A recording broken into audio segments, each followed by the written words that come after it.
Le chaser face aux réactions dysfonctionnelles du runner. Ça, c'est un de nos points difficiles dans ce parcours, effectivement, et on y fait toutes et tous face à un moment ou à un autre. Et pendant la séparation, est-ce que c'est plus ou moins long? Est-ce qu'il y a eu des relations avec des allers-retours et ces réactions dysfonctionnelles auxquelles nous avons dû faire face? Le chaser en face des réactions dysfonctionnelles du runner, est-ce que c'est unidirectionnel ou est-ce que l'on pourrait dire et vice-versa? Nous allons répondre sur ces deux vidéos, celle-ci et puis la seconde qui suivra derrière, elles vont fonctionner de concert. Nous allons répondre à ces quelques questions avec un message important ici qui est que s'il y a réaction dysfonctionnelle, pour moi, ça n'est pas la relation qui est dysfonctionnelle, ce sont l'un et l'autre, chacun à leur façon, parce que si relation dysfonctionnelle il y a, alors peut-être que ce n'est pas une relation de flamme jumelle et nous allons le voir un petit peu plus en détail. Donc bonjour à toutes et à tous, ce sera ici une vidéo courte, je vais essayer de synthétiser sur le message central relation dysfonctionnelle ou jumeaux, jumelles dysfonctionnelles, ça fait la différence. Les réactions dysfonctionnelles, c'est vrai qu'au départ, à la rencontre, l'un et l'autre, nous en avons encore beaucoup et on a pour habitude de parler beaucoup des réactions dysfonctionnelles du runner et des runners principalement parce que comme il n'a pas conscience du type de relation très particulière, même en ressentant, mais justement ça le met un petit peu beaucoup en frayeur et il met sur off tous ses ressentis, il se met à part, surtout au début, il fuit, il se met de côté, donc plutôt en retrait de manière assez prononcée. Pour la plupart des runners, ce sera vraiment aussi à adapter en fonction de chacun des duos, mais c'est vraiment ce mécanisme de fuite que l'on cite souvent chez le runner, avec donc des réactions dites dysfonctionnelles dans cette relation, dans la dynamique flamme jumelle, des réactions dysfonctionnelles qui pour moi prennent place des deux côtés, mais comme ce sont principalement des chasers qui sont ici sur la toile, sur le web, en train de chercher dans les vidéos, dans les blogs, des informations, évidemment, on entend plus parler des réactions dysfonctionnelles du runner que des réactions dysfonctionnelles du chaser. Sous un regard aussi peut-être qui ne prend pas en compte cette double dynamique de l'extérieur et de l'intérieur. Et il est vrai pour moi aussi que s'il y a réaction, mécanisme dysfonctionnel chez le runner, c'est beaucoup plus visible parce que c'est par rapport à sa communication, par rapport à son relationnel, par rapport à la façon de se comporter en société et en société quand son autre est là, en famille, en groupe. Et bien sûr, ce qui serait dysfonctionnel en correspondance chez le chaser serait à l'intérieur, donc ne serait pas montré à l'extérieur de la même façon. C'est peut-être encore une deuxième explication qui fait que l'on parle surtout de mécanismes dysfonctionnels chez le runner. Mais vous le savez, dans la philosophie d'approche que j'ai ici de la relation, s'il y a une dysfonction, quelque chose de dysfonctionnel chez l'un, ou chez l'une, il y a le pendant en correspondance, en inversé croisé pour les flammes jumelles chez l'autre. Ce sera vrai aussi d'ailleurs pour les âmes sœurs, mais ce sera en vis-à-vis sur un même sujet, manifesté de la même façon et de manière amplifiée si c'est vraiment une grande relation de nettoyage, dite relation karmique chez certains duos. Est-ce que ce sont vraiment des relations âme-sœur, comme on entend la relation âme-sœur, où là les jumeaux s'épaulent dans les relations âme-sœur, les partenaires dans la relation âme-sœur s'épaulent? À voir, on peut prendre ce sujet à part aussi là pour le voir plus en détail, mais dans la relation flamme jumelle, s'il y a un mécanisme dysfonctionnel chez l'un, chez l'une, il est aussi présent, mais sur quelque chose en correspondance et en inversé croisé chez l'autre, Même thématique de fond, mais pas même expression dans la forme, ce sera l'inverse. Par exemple, puisqu'on a aussi pour habitude de parler de ce duo ombre et lumière, l'ombre étant à l'extérieur chez le runner, manifestée, visible, il y a cette part d'ombre à l'intérieur chez le chaser, là où à l'intérieur chez le runner, pour moi, c'est un petit enfant joyeux et lumineux. Ça peut être donc complexe à discerner et à comprendre chez les flammes jumelles, plus complexe à discerner et à bien comprendre que dans les autres relations particulières que sont les relations âme-sœur, âme jumelle, toujours avec lesquelles il y a certaines différences. Mais souvenez-vous l'image que je vous donne à chaque fois, il y a autant de relations d'âme dans tous ces duos sur Terre, homme-femme, homme-homme, femme-femme, qu'il y a d'âme tout court, puisque c'est comme si nous étions toutes et tous répartis sur une grande ligne, du moins éveillé spirituel des duos, peut-être à gauche pour l'image, au plus éveillé spirituel des duos à droite. On peut faire une ligne droite, on peut faire une sinusoïdale, une ligne courbe, ce que vous voulez. Et nous sommes toutes et tous, chacun des duos, les petits points de cette ligne tracée, avec un gros groupe sur la gauche qui fera 70-80%, qui sera ces relations particulières, qui regroupera ces relations particulières que sont les relations âme-sœur. Et puis vous prenez encore un 15, 16, 17, 18% en plus de ces 80 d'âme-sœur, ce sera les relations âme jumelle. Mais vous voyez bien que le premier petit point qui suit le groupe des relations âme-sœur, ce duo sera plus proche dans ses caractéristiques des relations âme-sœur, même si il est déjà classé entre guillemets selon certains critères dans le groupe âme jumelle, sera plus proche des caractéristiques des relations âme-sœur que des relations flamme jumelle, puisqu'il en est plus éloigné, il est plus proche, ce petit point, du dernier petit point du groupe des âmes-sœurs. Pour l'image, il faudrait que je vous fasse un dessin. Et puis bien sûr, pour terminer, si on a mis 15-18% des duos qui sont en relation sur Terre ici entre êtres humains, il restera donc ces quelques pourcents pour le groupe flamme jumelle, qui va être sur un chemin d'éveil déjà beaucoup plus avancé que la plupart des autres duos. C'est aussi une des caractéristiques pour moi du duo flamme jumelle. Il y a déjà un cheminement d'âme qui a beaucoup parcouru l'univers dans diverses expériences, ou si ça n'est pas un nombre d'expériences dans cet univers, c'est une intensité d'apprentissage qui fait que ce duo est plus en éveil spirituel que la moyenne des êtres humains sur Terre. C'est déjà vrai pour les âmes sœurs, c'est encore plus vrai pour les âmes jumelles, et c'est d'autant plus marqué de manière intense pour les flammes jumelles. Voilà ce qui fait un petit peu la différence. Pas pour faire de l'élitisme, pas pour créer des groupes. On me posait aussi la question, et je ferai peut-être une vidéo à part, est-ce que nous sommes toutes et tous flammes jumelles sur Terre ? Je ne le pense pas, pour des raisons que je pourrais vous exposer. Et tous les êtres humains n'ont pas le même degré d'ouverture de conscience, et tous les jumeaux dans les duos de flammes jumelles n'ont pas le même degré d'ouverture de conscience à la rencontre comparé aux autres duos.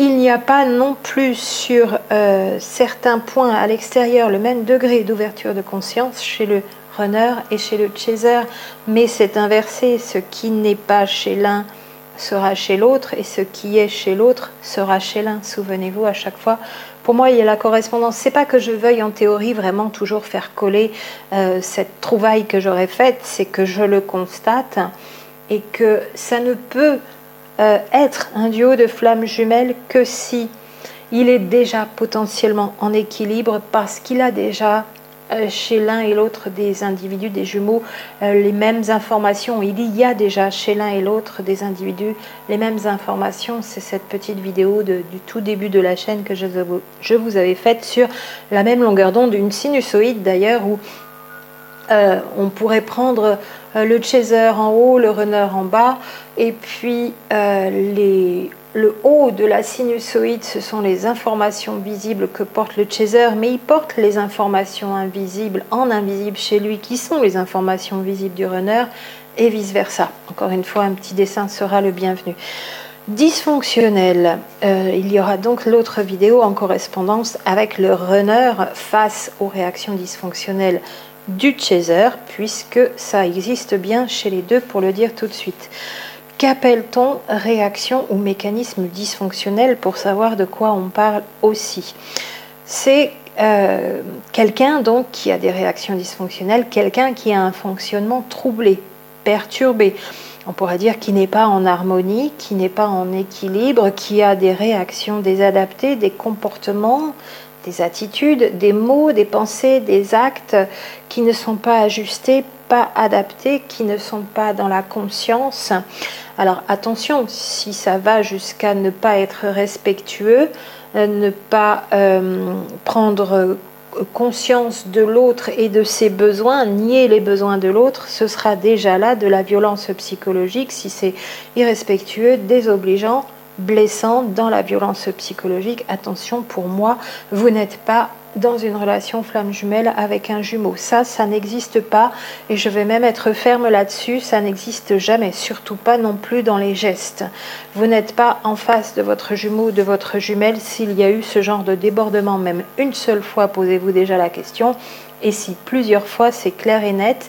Il est dommage d'ailleurs que, puisque tout cela concerne la dynamique relationnelle et notamment l'étude de cette dynamique, l'observation, on va dire, plus que l'étude de cette dynamique en psychologie, que ce ne soit pas en psychologie qu'on vous le rappelle le plus. C'est pour ça aussi que j'ai mis en chaîne à aller voir dans mon à propos à moi la chaîne de Catherine qui est psychologue en Belgique, donc une psy à la maison. Vous avez beaucoup de choses sur les relations toxiques et la perversion narcissique. Moi j'aurais aimé que ce soit quelqu'un de la bulle flamme jumelle, notamment en psychologie, qui le rappelle et de manière très claire. Cela dit, elle a plus de 600 vidéos maintenant, donc vous pouvez tout à fait vous y reporter. Ça complétera beaucoup au niveau des questions que peuvent se poser des personnes ici sur est-ce que je ne suis pas dans une relation toxique, voire même est-ce que je n'ai pas en face de moi un individu, une personne perverse narcissique. Je reviens donc au dysfonctionnel. Pour moi, c'est de l'ordre de la désadaptation. Ça n'est pas de l'ordre de la violence psychologique. C'est donc subtil, peut-être une question de degré.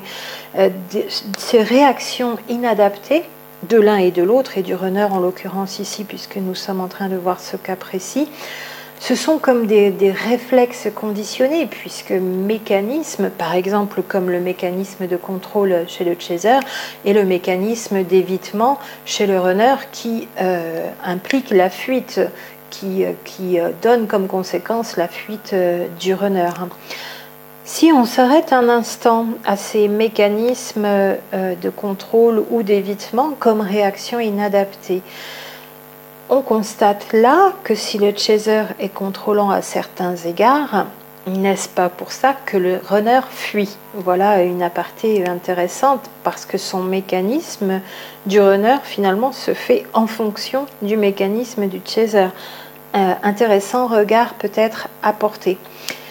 Encore aussi les dysfonctionnements du runner qui sont, c'est vrai, nombreux au moment de la rencontre, comme ceux du chaser, et je dirais même d'ailleurs que chez les flammes jumelles, il y a plus de réactions dysfonctionnelles que chez la moyenne des êtres humains, qui vient sûrement, pour l'expliquer, de vie difficile, compliquée, de souffrances peut-être plus importantes dans l'enfance, donc notamment la période 0-7 ans, plus importante que la moyenne, et d'être issu d'ailleurs d'un couple de parents dysfonctionnels. C'est presque tout le temps, sauf cas d'exception. Bien sûr, il y a toujours l'exception qui ne confirme pas la règle. Mais la plupart des jumeaux, pour moi, dans les relations flammes jumelles, sont issus de familles dysfonctionnelles. Je partage aussi ce constat, effectivement. Ils ont vécu des choses plus dures, et surtout dans l'enfance. Il y a donc plus de blessures, plus de mémoire de souffrance, plus de choses à guérir, et plus de mécanismes dysfonctionnels, mais parce que l'enfant a été blessé. Il s'en est quand même sorti. On pourra mettre en parallèle la structure psychique du pervers narcissique qui s'édifie aussi dans le 0-7 ans, mais c'est bien souvent différent dans la façon dont cette structure s'est édifiée, et le couple parental qui était dysfonctionnel aussi a des spécificités il y a quelques caractéristiques communes donc à tous les pervers narcissiques, toutes les personnes perverses narcissiques. Il faut vraiment finalement connaître les deux pour pouvoir faire la différence. Quelqu'un qui ne connaît pas bien la structure du pervers narcissique ou de la personne perverse narcissique et qui ne peut pas observer parce que le vivant, la dynamique flamme jumelle, a beaucoup de mal à certains moments à faire la différence entre les deux si c'est une analyse extérieure, théorique ou dans l'observation. C'est vraiment particulier parce que je le redis, y compris dans les ressentis psychiques, et à certains moments on pourrait quand même parler de ressenti énergétique, la relation avec une personne perverse narcissique, un individu pervers narcissique, est celle qui a le plus de choses en commun avec la relation flamme jumelle. D'où les méprises, malheureusement, qui peuvent, sinon mener à l'impasse, à beaucoup de souffrance, parfois même être très dangereuses. Et ça, c'est important de vraiment faire très attention. Il est dommage que tous les youtubeurs ne fassent pas attention, peut-être justement parce que n'ayant pas vécu les deux aussi, et particulièrement en psychologie, c'est là où on devrait vous en parler le plus en identifiant bien ce qu'est la perversion narcissique, comment elle se manifeste, mais peut-être que justement, n'étant pas réellement dans un vécu de flamme jumelle, voulant simplement le théoriser en observant des duos qui ne sont peut-être d'ailleurs pas des duos de flamme jumelle, ça donne pas mal d'écueils, d'imprécisions, de confusion et un manque de mise en garde qui mène certaines personnes à rester dans des situations difficiles. Grande parenthèse, je la fais régulièrement et je la ferai sûrement encore régulièrement.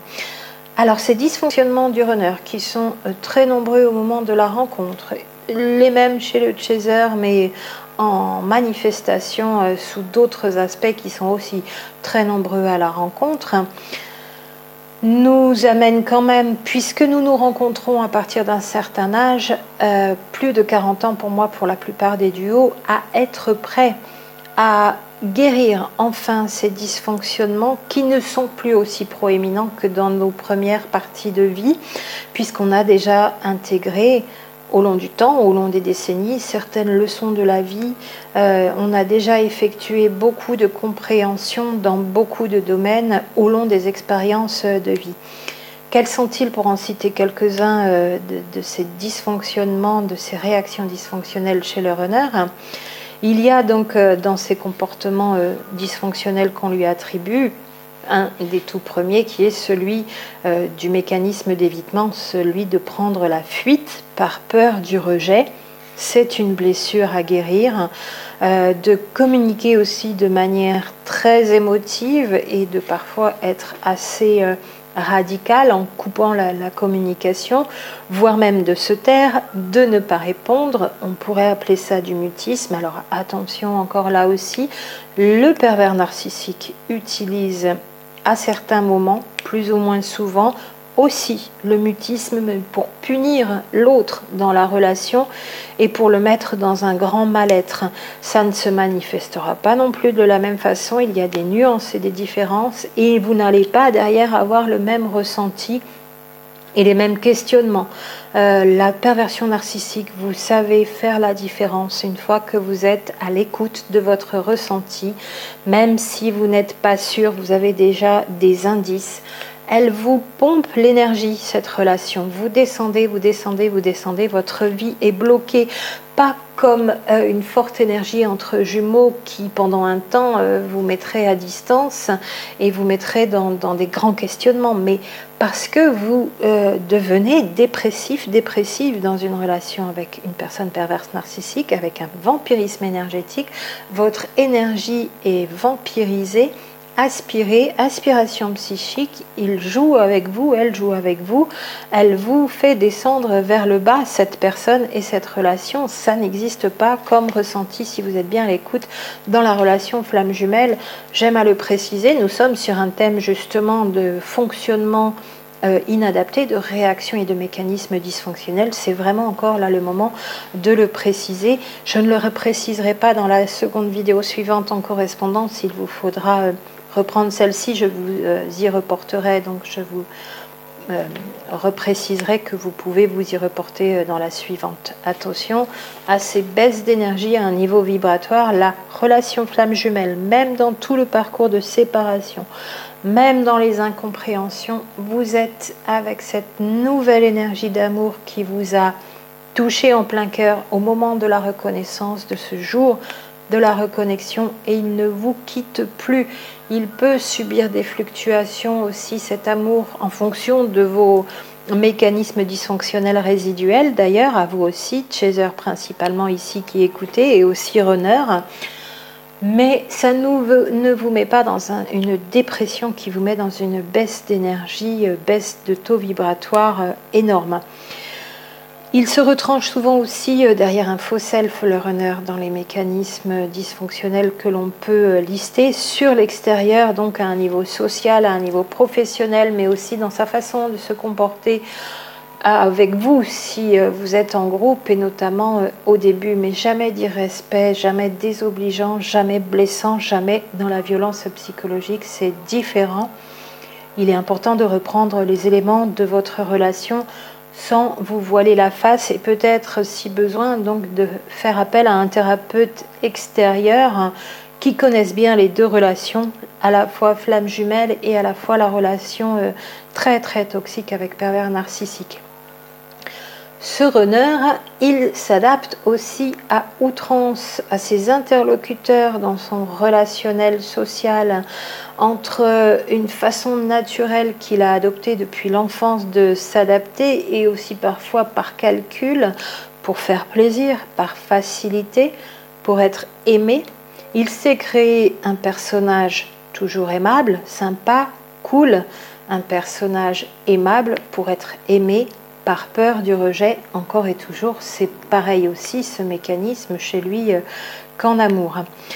Mais si vous regardez bien, et sans que cette liste soit exhaustive, et parce qu'il y a beaucoup de blessures, beaucoup de peurs, beaucoup de mémoire de souffrance chez ce runner aussi, et avec la correspondance chez le chaser, si vous regardez bien, vous pouvez constater que ces comportements dysfonctionnels, ces réactions dysfonctionnelles qui concernent ce runner, ne font que le concerner justement de lui à lui. Ça n'est pas la relation qui est dysfonctionnelle, c'est chacun des jumeaux avec ces mécanismes dysfonctionnels qui a des comportements désadaptés. On ne peut pas ici parler de relations dysfonctionnelles. On parle d'ailleurs de famille dysfonctionnelle quand il y a de la violence, de l'alcoolisme. Voilà, on dit aussi que la plupart, non seulement des flammes jumelles, sont issues de familles dysfonctionnelles, mais que 80% des couples sur Terre sont dysfonctionnels. Imaginez la problématique humaine quand même qui se cache derrière ce constat qui est bien réel, entre parenthèses. Ici, j'aime mettre le doigt sur ce constat, cette observation. Ce sont nos mécanismes de nous à nous-mêmes qui sont dysfonctionnels. Chacun des jumeaux est dysfonctionnel à sa façon à lui, mais ça n'est pas la relation. Nous avons du mal à rentrer en relation, et il y a séparation à cause de ces mécanismes dysfonctionnels qui sont inhérents à l'un et à l'autre. De fait, c'est l'importance de mon message ici, le message le plus important que j'aimerais vous laisser.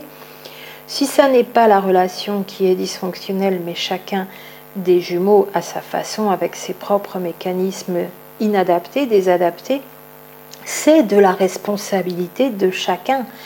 Et l'autre n'est pas responsable de ce dysfonctionnement chez l'un, chez le premier, et vice-versa. Ces dysfonctionnements sont propres à l'un, à l'une et à l'autre. On n'a pas à penser en être responsable, et encore moins coupable. De là, en conséquence, on n'a pas non plus à faire attention à ne pas être comme ci ou comme ça, parce que ce serait de notre faute que l'autre réagit comme ci ou comme ça en effet miroir. Ce serait une explication psychologique de la relation, de la dynamique relationnelle très erronée pour moi, qui mènerait d'ailleurs à prendre des relations avec beaucoup de violence psychologique pour une relation de flamme jumelle, pour le dire encore. Nous ne sommes pas responsables de la réaction de l'autre. L'autre induit chez nous des réactions, et nous sommes responsables de nos propres réactions, de nos propres ressentis, des émotions et des sentiments qui viennent en face de l'autre en effet miroir, miroir amplifié pour les âmes sœurs, âmes jumelles, miroir inversé pour les flammes jumelles. Mais c'est bien nous-mêmes qui sommes responsables de nos réactions. L'autre ne fait que les susciter. Il n'est pas le responsable. Et par exemple, le chaser n'a pas des failles qui vont se manifester de manière 1000 fois amplifiée chez le runner, et ce serait de la faute du chaser d'avoir engendré cette réaction chez le runner. Ça n'existe pas, ça, dans les duos flammes jumelles. Par contre, ce serait bien un critère de définition des relations toxiques et relations avec pervers narcissique. C'est-à-dire que le pervers narcissique prend toutes vos failles et réagit de manière exagérée, amplifiée, exacerbée, très violente d'ailleurs à votre égard, pour mettre encore plus le doigt là où vous avez déjà mal et pour vous faire encore plus mal. Alors il se trouve que quand vous réussissez à prendre conscience de ce genre de relation, vous faites aussi ce travail sur vos failles. Est-ce qu'il faut vraiment avoir des pervers narcissiques et de la souffrance dans nos vies pour accéder à la pleine conscience, au plein amour de soi, à l'éveil spirituel? C'est une grande question à laquelle je ne répondrai pas ici. Je ne suis pas certaine cependant qu'il faille toujours souffrir pour pouvoir évoluer sur Terre et dans cet univers en tant qu'âme et en tant qu'être humain sur Terre. Mais ça, c'est bien l'amplification avec des réactions démesurées, le fonctionnement de la personne perverse narcissique, du pervers narcissique. Nous ne sommes pas dans cette relation flamme jumelle responsables des réactions dysfonctionnelles de l'autre, et l'autre n'est pas responsable de nos réactions dysfonctionnelles, c'est nous qui ressentons. Et ça n'est pas la relation qui est douloureuse, ce sont les mémoires que l'exposition à l'autre fait cette relation qui fait ressortir ces mémoires, c'est ça à un niveau personnel, ces mémoires qui sont douloureuses avec toutes les émotions et les ressentis qui les accompagnent, toutes nos souffrances du passé. La relation, si elle est douloureuse, c'est par nos émotions, nos sentiments et nos ressentis douloureux. C'est eux qui expriment notre douleur morale face au passé qui ressort, qui ressurgit en exposition à l'autre. Toutes nos blessures d'enfance, toutes nos mémoires de souffrance, notre inconscience dans l'ignorance même, je dirais. L'ignorance crée la souffrance, la connaissance permet la conscience et la délivrance. Ça, c'est un point important pour moi aussi, philosophiquement parlant et dans notre parcours d'éveil spirituel. Avec la prise de conscience en toute connaissance de nos fonctionnements, en retrouvant la connaissance de notre vraie nature, nous sommes délivrés, nous ne sommes plus esclaves de nos sentiments et de nos émotions et de nos ressentis négatifs et très douloureux qui effectivement font souffrir. Mais ça n'est pas la relation en elle-même qui est douloureuse, ce sont nos ressentis qui ressortent au moment des expositions avec l'autre dans cette relation, et ça n'est pas l'autre qui nous fait mal, ça n'est pas l'autre qui engendre de la douleur. Si c'était le cas, ça n'est pas une relation flamme jumelle.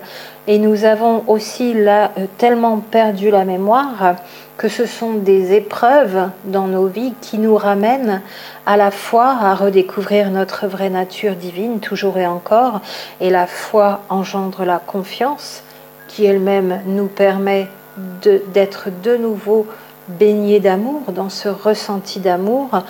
De là s'opère l'ouverture du cœur et de là encore s'ensuit l'ouverture de conscience, arrive le plein éveil spirituel et la connexion à la source dans notre nature divine, pleinement retrouvée, pleinement vécue sur Terre.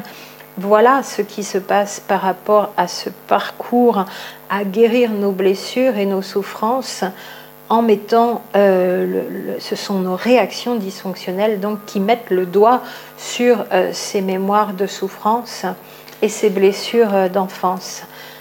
Conclusion, je le redis ici et je le redirai dans l'autre vidéo en correspondance qui va suivre tout de suite.